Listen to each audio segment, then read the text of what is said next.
Hello everyone, आज हम built in string function के बारे में देखेंगे। तो पहला बिल्ट इन स्ट्रिंग फंक्शन है आपका string dot capitalise.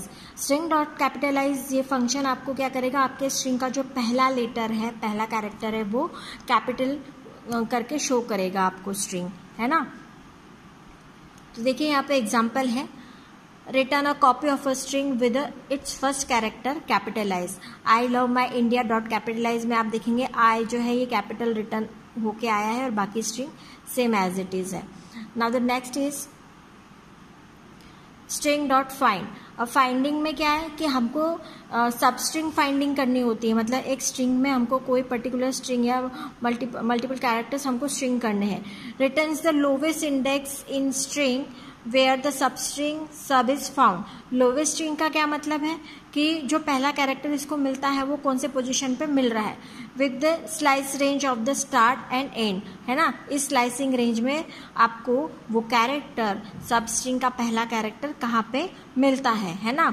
Return -1 if सब इज नॉट फाउंड, मतलब सब स्ट्रिंग अगर फाउंड नहीं हो रही है तो वो -1 रिटर्न कर देगा। यहाँ पे एक एग्जाम्पल है string it goes as string है रिंगा रिंगा रोजेज। अब सब स्ट्रिंग इन्होंने दी है रिंगा, इस स्ट्रिंग में हमें क्या सर्च करना है, रिंगा, है ना। तो ये सब स्ट्रिंग में रिंगा आ गया। स्ट्रिंग डॉट फाइंड, रिंगा को हमें फाइंड करना है कहाँ से कहाँ तक, ये स्टार्ट है और ये एंड है ना। तो 15th कैरेक्टर से हमें 22 कैरेक्टर तक के सर्च करना है रिंगा है क्या। तो इसने -1 रिटर्न किया क्योंकि 15 कैरेक्टर से 22 तक नहीं है। String dot find 15 to 25, 15 to 25 तक इसको मिला है, इसलिए इसने 19 कैरेक्टर रिटर्न किया। आप फाइंड करेंगे इससे ये 0 1 इस पे इसको भी काउंट करेगा 2 3 4 5 6 7 8 9 10 11 12 13 14 15 16 17 18, है ना। तो यहाँ से इसको रिंगा मिला है 15 के आगे से, तो ये इसने रिटर्न कर दिया उसकी पोजीशन। नेक्स्ट है string is alnum, string is alpha and string is digit. तो ये अलनम का मतलब क्या है, अगर आपके स्ट्रिंग में एक भी अल्फा न्यूमेरिक कैरेक्टर है प्रेजेंट तो ये ट्रू रिटर्न करेगा, है ना। Returns the true if the characters in the strings are alpha numeric, मतलब या तो अल्फाबेट्स हो या फिर नंबर्स हो, and there is at least 1 character false otherwise. वहाँ पे उस स्ट्रिंग में कम से कम एक कैरेक्टर्स होना चाहिए, अदरवाइज ये फॉल्स रिटर्न करेगा। After that is alpha, is alpha में क्या देखेगा वो कि स्ट्रिंग में आपके अल्फाबेट्स है या नहीं। Return true if all the characters in the strings are alphabets, ये ट्रू कब रिटर्न करेगा, जब इस स्ट्रिंग के सारे कैरेक्टर्स आपके अल्फाबेट्स है, and there is at least 1 character, कम से कम वन कैरेक्टर तो उसमें होना ही चाहिए, अदरवाइज ये फॉल्स रिटर्न करेगा। उसके बाद में इज डिजिट, अब इस डिजिट में क्या करेगा वो कि अगर आपके स्ट्रिंग में डिजिट है तो ये ट्रू रिटर्न करेगा, अगर डिजिट नहीं है तो ये फॉल्स रिटर्न करेगा।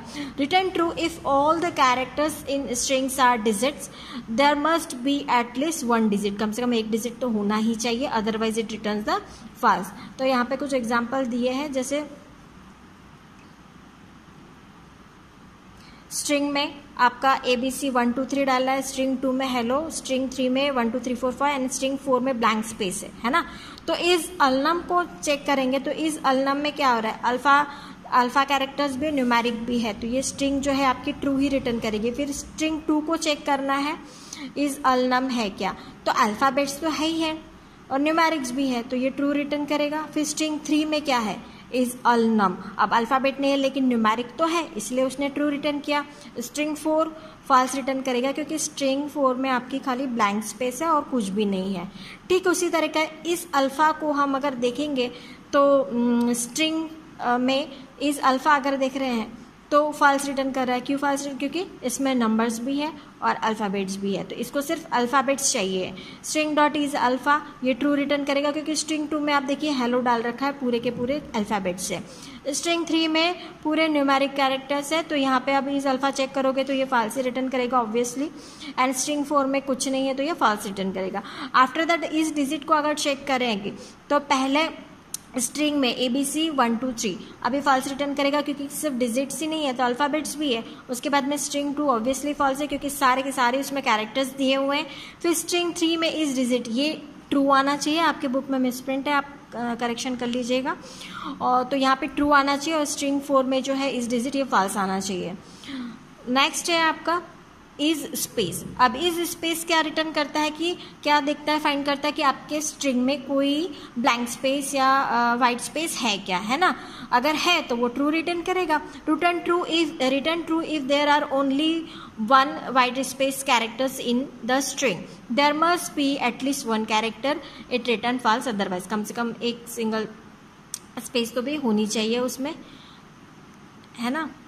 देखिए तो यहाँ पे पहले इसमें कितनी है, 3 स्पेसेस है, तो ये ट्रू ही रिटर्न करेगा, है ना। String dot is space check करेंगे तो ट्रू रिटर्न करेगा। अब दूसरे वाली में डबल कोड में स्पेस नहीं है, कंटिन्यूशन में डबल कोड ओपन किया और क्लोज कर दिया है, तो ये फॉल्स रिटर्न करेगा, स्पेस है नहीं है क्योंकि इसमें। नेक्स्ट है आपका इज लोअर और इज अपर। ये क्या चेक करता है स्ट्रिंग को कि वो लोअर केस है क्या उसमें सभी कैरेक्टर्स, या फिर इज अपर में क्या चेक करता है कि सारे कैरेक्टर्स अपर केस में है या नहीं है ना। अगर लोअर केस में है तो ये ट्रू रिटर्न करेगा, अदरवाइज ये फॉल्स रिटर्न करेगा। तो return true if all case characters in the string are lower case. अगर सभी स्मॉल केस में है तो ये ट्रू रिटर्न करेगा। There must be at least one cased characters, it doesn't false otherwise, है ना। सेम ही होने चाहिए तो ये ट्रू रिटर्न करेगा, अदरवाइज एक बड़ा एक कैपिटल में एक स्मॉल लेटर में तो ये फॉल्स करेगा, है ना।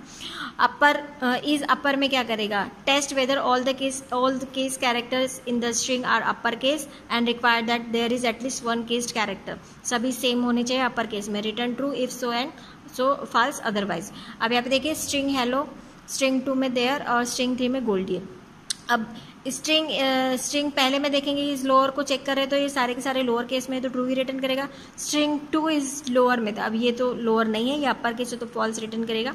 स्ट्रिंग 3 में गोल्डी दे रखा है तो ये भी फॉल्स रिटर्न करेगा क्योंकि इसमें सारे कैरेक्टर्स लोअर केस में नहीं है, जी जो है वो कैपिटल में है ना। उसके बाद में ये यहाँ अपर केस के लिए चेक करेंगे स्ट्रिंग, अगर string dot is upper check करेंगे तो ये ट्रू रिटर्न करेगा क्योंकि सारे कैरेक्टर्स में अपर केस में। उसके बाद में स्ट्रिंग 2 को अपर अगर इज अपर चेक करेंगे तो फॉल्स आएगा क्योंकि टी तो कैपिटल लेकिन बाकी सारे स्मॉल में है। फिर स्ट्रिंग 3 में देखेंगे तो सारी की सारी स्मॉल में है तो ऑब्वियसली फॉल्स ही रिटर्न करेगा ये। उसके बाद नेक्स्ट फंक्शन है आपका स्ट्रिंग डॉट लोअर। ये क्या करता है, लोअर केस में कन्वर्ट करने का काम करता है, जो भी स्ट्रिंग आपने दी उसको ये लोअर केस में कन्वर्ट करेगा। ठीक उसी तरीके से स्ट्रिंग डॉट अपर ये क्या करता है, दिए हुए स्ट्रिंग को अपर केस में कन्वर्ट करता है ना। Return a copy of the string converted to the lower case. यहाँ पे एग्जाम्पल भी दिया है, स्ट्रिंग में आपने हेलो डाला, अब स्ट्रिंग डॉट लोअर करेंगे तो ये स्मॉल में कन्वर्ट कर देगा। फिर अपर में भी वैसे ही है, return a copy of a string converted to the upper case. Example जैसे स्ट्रिंग में हेलो डाला तो इसने अपर में कन्वर्ट कर दिया। उसके बाद में नेक्स्ट है आपका L strip and R strip, है ना। स्ट्रिंग डॉट एल स्ट्रिप यहाँ पे ब्रैकेट में characters, string dot are strip यहाँ पे ब्रैकेट में आप जो भी कैरेक्टर्स देंगे। अब R strip and L strip का मतलब क्या है, एल स्ट्रिप मतलब लेफ्ट साइड से दिए हुए कैरेक्टर्स को वो रिमूव करेगा और आर स्ट्रिप का मतलब है कि राइट साइड से दिए हुए कैरेक्टर्स को वो स्ट्रिंग में से रिमूव करेगा। अगर आपने कोई कैरेक्टर नहीं दिया है मतलब वो क्या करेगा, ब्लैंक जो भी ब्लैंक स्पेसेस होंगे उन स्पेसेस को रिमूव करके वो स्ट्रिंग आपको रिटर्न करेगा, है ना। तो return a copy of the string with leading characters removed. It is used without any arguments, it removes the leading white spaces. अगर आप आर्ग्यूमेंट नहीं कर रहे हो, पास नहीं कर रहे हो यहाँ पे कैरेक्टर, तो ये ब्लैंक स्पेसेस जो भी स्पेसेस होंगे उनको रिमूव करेगा। One can use the optional characters argument to specify set of characters to be remove. अभी सेट ऑफ कैरेक्टर्स भी आप रिमूव कर सकते हो इसमें से। The character argument is not prefix, rather all combination of its values, all possible substring from the given string argument characters are stripped when they lead the string। अब इसका मतलब आपको समझ में आया होगा कि पॉसिबल सबस्ट्रिंग, सेम कॉम्बिनेशन नहीं, कुछ अलग भी कॉम्बिनेशन अगर आपको मिल रहा है उसमें लेफ्ट साइड से तो ये रिमूव करेगा। आगे एग्जांपल से अभी क्लियर हो जाएगा। फिर उसके बाद में आर स्ट्रिप है, return a copy of a string with trailing characters removed, it uses without any arguments, it removes the leading white spaces. Same उसी तरीके से लेकिन ये राइट साइड से करता है। अब ये कह रहा है कि the characters argument is a string specifying the set of characters to be removed, the character arguments is not suffix, rather all combination. अब यहाँ पे गौर करना इस चीज को, all combination, all combination of its values are strip. हर combination की वैल्यू जो है उससे दिए हुए सब स्ट्रिंग में से वो उसको कैरेक्टर्स में से वो रिमूव करेगा। जैसे स्ट्रिंग 2 में हमने यहाँ पे देयर दिया है, स्ट्रिंग डॉट एल स्ट्रिप, अब THE द दिया है तो ये तो साफ समझ में आ रहा है कि THE को ही रिमूव कर देगा यहाँ से। अगर ये आपने इसमें TH दिया होता है, HE दिया होता है या TE दिया होता है या आगे पीछे कुछ कॉम्बिनेशंस होते हैं, ये सारे कॉम्बिनेशंस को ये मैच करता है ना, और उतने लेफ्ट साइड से उतने कैरेक्टर को ये रिमूव करता है।